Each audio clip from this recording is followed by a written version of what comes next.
Doktor, ziyan da ət yeməmə yoxsa? Ət yeməmək ziyan olsaydı mən yeyərdim də Samir bəy. Doktor artıq 25 il. 32 ildir. 32 ildir. Qırmızı ət Dilinə yemir. vurmur. Doğrudur.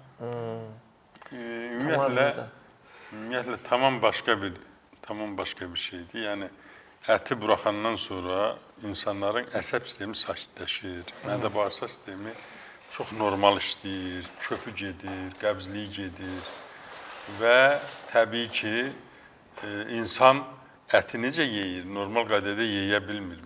Onu məcburdur ki, onu pələng kimi, şir kimi yeyə bilmir. Yəni o ət yeyən canlılar kimi yeyə bilmir. Mütləq ət çox sonra yeyib insanlar Samir bəy. Yəni dəmir kəşf olandan sonra, ot kəşf olandan sonra, qazan düzələndən sonra, bax ona qədər insan Tarzan nə yeyirdi? Tarzan gilə meyvə yeyirdi, qoz yeyirdi, fındıq yeyirdi.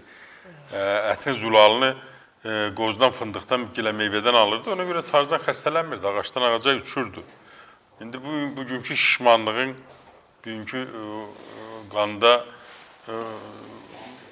xolesterin çoxluğunun və digər artıq çəkinin səbəblərindən biri də ət xörəklərdir, yağlı ət xörəklərdir.